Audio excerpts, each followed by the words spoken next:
جب بجٹ آیا تھا تب ان کو یہ بات پتہ تھی کہ اگر ہم نے اپنی پارٹی پالیسی کے خلاف منی بل پہ ووٹ دیا ہماری ڈسکوالیفیکیشن ہو جائے گی. بڑے سیانے ہیں, منی بلز پہ مسلم لیگ نون کو ووٹ دیتے ہیں, پھر جب جا کے ڈیولپمنٹ مانگتے ہیں, پوسٹنگ ٹرانسفر مانگتے ہیں, ایک دو پہ پرچے بھی ہوئے ہیں جن میں ان کی جان چھڑوائی جا رہی ہے, اور اس کے عوض پھر یہ اس طرح کے الفاظ جو ہیں وہ ادا کرتے ہیں. حافظ غیاث الدین صاحب جو ہیں وہ خود قبضہ گروپ ہیں, یہ یاد رکھیے گا.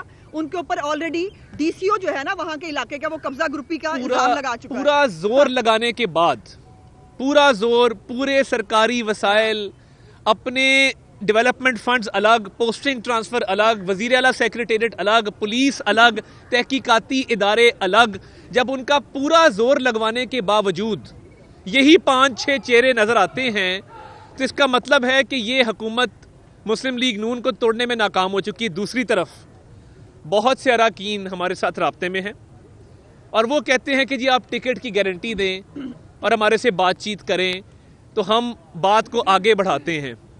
ہمارے پاس یہ بھی میں بات واضح کرتا چلوں, ہمارے جو 161 ممبر ہیں سینٹ میں, ہم اپنی 5 سیٹیں انشاءاللہ اللہ کے فضل سے نکالنے کے بعد ہمارے پاس 21 ووٹ یہاں پہ اضافی ہوں گے. تو اس لیے ہمیں مجبور نہ کریں کہ ہم کوئی ایسا حربہ اپنائیں جس سے آپ کا نقصان ہو اور جمہوری پروسیس کے اوپر جو ہے وہ سوالیہ نشان اٹھائے جائیں. اس ردی مال کو ہم نکال چکے ہیں, اس بکاؤ مال کو ہم ڈسکارڈ کر چکے ہیں. یہ کنڈیمڈ گڈز ہیں.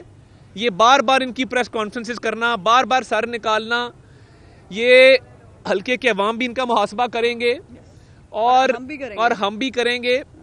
بہت ہو چکا. اب صرف اتنی ہماری پارٹی کی طرف سے ہم یہ بات آپ کے سامنے رکھنے آئے ہیں کہ اگر انہوں نے زبان کو لگام نہ دی اور لیڈران کے بارے میں جو زبان استعمال کر رہے ہیں, جو لب و لہجہ ہے, وہ تبدیل نہ ہوا تو ہم کوئی ایسا قدم اٹھانے پہ مجبور ہو جائیں گے کہ پھر ان کی عزت نفس مجروح ہوگی. ہم بہت تمیز تمدن کے دائرے میں رہنے والے لوگ ہیں, ہمیں مجبور نہ کیا جائے کہ ہم کوئی ایسا قدم اٹھائیں جس سے ان کو کل کو پبلک میں نکلنا مشکل ہو جائے. اور یہ 5 چہرے, کبھی ایک کرسی پہ بیٹھتا ہے کبھی دوسرا بیٹھتا ہے, یہ عوام کو بے وقوف بنا رہے ہیں. کوئی پتہ نہیں کل کو نام بھی تبدیل کر لیں یہ شو کرنے کے لیے کہ پی ٹی آئی کے پاس بہت سارے ممبر ہیں جنہوں نے توڑے ہیں. اگر 2.5-3 سال میں یہی 5 نکلے ہیں, مزید لوگ توڑنے میں آپ ناکام رہے ہیں, تو کم از کم یہ تسلیم کر لیں یا ان کو پی ٹی آئی کے بینچز پہ آفیشلی بٹھا دیں. ہم نے تو کہا اسپیکر صاحب کو بھی, اور ہماری آج بھی چیلنج ہے کہ یہ اپوزیشن کی لابی میں آ کے دکھائیں یا اپوزیشن کے بینچز پہ بیٹھ کے دکھا دیں. دودھ کا دودھ پانی کا پانی ہو جائے گا. اس لیے سیاست میں گند نہ گھولیں. آپ نے اب زبان درازی کی تو اس کے ذمہ دار آپ خود ہوں گے. جیسا کہ آپ رکھنے کو ان کو تیار نہیں ہے تو پھر سینٹ میں ان سے ووٹ کیوں مانگ رہے ہیں آپ؟ نہیں مان رہے. دیکھیے ہم نے ان کو پارلیمنٹری پارٹی سے نکال دیا ہے, وہ خود کہہ رہے ہیں ہم سینٹ کا ووٹ ڈالیں گے, وہ ان کی قانونی ذمہ داری ہے. یہ چونکہ پی ایم ایل این کے ٹکٹ پہ ہیں, یہ ٹکٹ ہمارے منہ پہ مارے, اس کے بعد جائیں جہنم میں جہاں مرضی, ہمیں کوئی مسئلہ نہیں. یہ بتائیے گا کہ ابھی آپ نے کہا کہ 50 کروڑ روپے کے جو خریدا جا رہا ہے, لٹایا جا رہا ہے فنڈز کے نام پر, تو عمران خان صاحب یہی تو کہہ رہے ہیں کہ آئے اوپن بیلٹنگ کرتے ہیں تاکہ یہ خرید و فروخت کا. عمران خان صاحب, اور دوسرا آپ نے کہا کہ غیاث الدین صاحب جو ہے وہ قبضہ گروپ ہے, وہ پچھلے 10-15 سال سے نون لیگ میں, ایک سمین کے نون لیگ میں قبضہ گروپ. جی میں گزارش, آپ کا شیلٹر تھا, مجھے آپ سے اسی سوال کی توقع تھی. پہلی تو بات یہ ہے کہ حافظ غیاث الدین صاحب پہ جو کیس ہے وہ پچھلے سال ہوا ہے بھائی.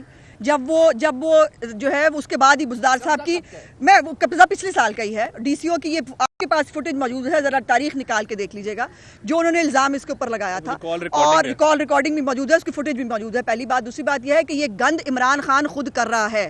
ہمارے ممبرز کو اپروچ کرنے کی کوشش کی جا رہی ہے, ہمارے ممبرز کو جو ہے وہ برائب کرنے کی کوشش کی جا رہی ہے, لیکن الحمدللہ کوئی ممبر ان گھٹیا سیاست کے اوپر جو ہے وہ جانے کے لیے تیار نہیں ہے. اور ایک آدھے دن میں انشاءاللہ آپ کو سرپرائز بھی دیں گے, آپ کو بتائیں گے کہ عمران خان کا اصل چہرہ کیا ہے, وہ کیا کہتے ہیں. پردے کے پیچھے جا کے وہ 44 یا 34 کیسے رہ جاتے ہیں, یہ فارمولا قوم کو بتائیں. پہلے ایک اضافہ ہے, جب پنجاب میں جنرل الیکشن ہوا, مسلم لیگ نون سب سے زیادہ اکثریت لے کے, سب سے بڑی پنجاب کی جماعت تھی. چینی چوری وہاں سے شروع ہوئی.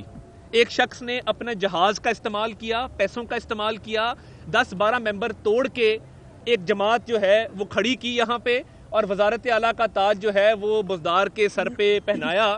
اب وہ شخص ناراض ہے, وہ علیحدہ بیٹھا ہے, حالانکہ اس کو جیل میں ہونا چاہیے تھا. عمران خان صاحب نے اس کو وقتی طور پہ باہر بھجوایا NRO دے کے, پھر وہ واپس آیا. تو جب وہاں ہارس ٹریڈنگ ہو رہی تھی اور وزارتیں بانٹنے کے ساتھ ساتھ پیسے بانٹے جا رہے تھے اور پنجاب کے مینڈیٹ کی توہین ہو رہی تھی, ہم نے تو KPK کے اندر 2013 میں ہم چاہتے ہم JUIF کے ساتھ مل کے حکومت بنا سکتے تھے. میاں نواز شریف نے جمہوریت کے لیے, جمہوریت کے تسلسل کے لیے ان کے مینڈیٹ کو رسپیکٹ کیا. انہوں نے ہارس ٹریڈنگ کا, یہ ماڈرن ڈے ہارس ٹریڈنگ کے یہ موجد ہیں, انہوں نے اس کو شروع کیا ہے اور یہ ہم ان کو ایکسپوز کرتے رہیں گے. کون لوگ سیاست میں آ گئے ہیں جو کہتے ہیں کہ کل تسی ساڈے نال گل نہیں سی کیتی, اسی تواڈے نال نہیں کرنی, تو پاکستان کو آج ایسے لوگوں کا سامنا کرنا پڑ رہا ہے. الفت مغل صاحب, بات یہ ہے کہ 2.5 سال میں چور ڈاکو کے تانے, قید و بند کی صوبتیں, NRO کے تانے, اس کے بعد جس طریقے سے جیل میں یہ چیک کرنا کہ کسی کو ہیٹر تو نہیں مل گیا, کسی کو کھانا تو نہیں مل گیا, یہ بات اب سیاست پہ نہیں رہی, یہ اب ذاتیات پہ اتر آئی ہے.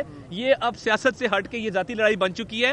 ہم جب بات چیت کرنے کا کہتے تھے تب انہوں نے کی نہیں, اور اب ہماری ایک دعا ہے اور ہماری ایک اب نئی پارٹی پالیسی ہے کہ نیب کی ترامیم انشاءاللہ نہیں ہوں گی اس ملک کے اندر. ان کا وقت حساب آنے والا ہے. آٹا چوری, چینی چوری, بجلی چوری, LNG چوری, اس کے بعد ادویات چوری, جتنے یہ سکینڈل ہیں.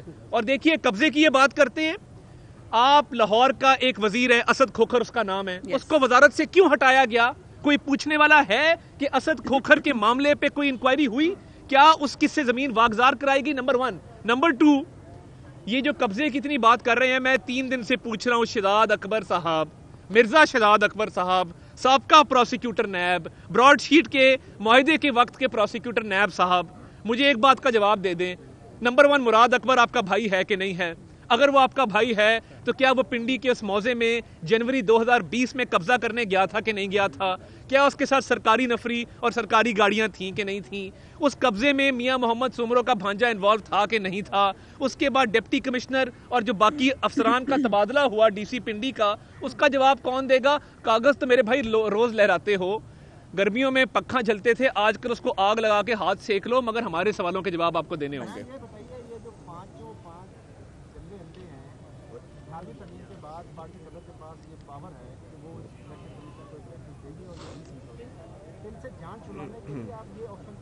نہیں, کچھ قانونی پیچیدگیاں ہیں اس کے اندر, جیسے عطا نے بتایا تھا کہ منی بل کے اوپر یہ اوپنلی سامنے آ سکتے ہیں. اب جو سیکریٹ بیلٹ ہے اس میں یہ جا کر یہ دادا گیری کریں اور یہ جا کے اس طرح کی حرکتیں کریں. میں تو کہہ رہی ہوں ہمت ہے تو سامنے سے آؤ, آ کے کہو کہ ہم جو ہے ہم PTI کو ووٹ ڈالنے جا رہے ہیں, پھر کافی ہوگا ان کے لیے. سو قانونی پیچیدگیوں کی وجہ سے ابھی تک یہ نہیں ہو سکا. 31 جنوری استعفیٰ مانگا گیا تھا عمران خان سے, نہیں آیا استعفیٰ. اب PDM کیا کرے گی؟ اگلا عمل کیا ہے؟ استعفیٰ کیسے؟ 4 تاریخ کو بتائیں گے آپ کو, 4 تاریخ کو آپ کو بتائیں گے. بالکل, نے خود استعفیٰ نہیں دیا, اب میرا خیال ہے ہم کو استعفیٰ لینے جانا پڑے گا اور اسی کا اعلان کریں گے. میڈم اگر آپ ایک منٹ سر, 3 ہو گئے آپ کے سوال. میڈم گزارش یہ ہے, اگر سینٹ کے جو ارکان آپ کے ہیرا پھیری ہوئی جب سجرانی کی تحریک عدم اعتماد میں, اگر آپ اس وقت یہ ایکشن لے لیتی, یہ ٹون آپ کی اس ٹائم ہوتی ان سینیٹروں کے خلاف, تو آج انہیں ضرورت نہ ہوتی. ہماری ٹون اس وقت بھی بھائی یہی تھی, پہلی بات. دوسری بات یہ ہے کہ اسی لیے تو میں پوچھ رہی ہوں کہ یہ جو ترمیم لانا چاہتے ہیں نا سینٹ کے الیکشن کے طریقہ کار کے اوپر, پہلے وہ فارمولا بتائیں, جو فارمولا انہوں نے کس کس پہ اپلائی کیا تھا. لسٹ تو ان کے پاس ہے, ان کے جھولی میں جا کے کون بیٹھا تھا, لسٹ ان کے پاس ہے. ہمیں بتا دیں, ان کے بعد نپٹنا ہمارے پہ چھوڑ دیں. آپ نپٹ کے دکھائیں گے آپ کو. YouTube پر گوگلی TV دیکھنے کے لیے youtube.com کی سرچ بار میں گوگلی TV ٹائپ کریں. گوگلی TV کے پیج پر سرخ رنگ کے سبسکرپشن والے بٹن پر کلک کرنا نہ بھولیے. YouTube پر اپلوڈ ہونے والی ویڈیو سے باخبر رہنے کے لیے بیل آئیکن پر کلک کیجیے. آپ کو ہر نئی آنے والی ویڈیو کے بارے میں نوٹیفیکیشن موصول ہو جائے گا.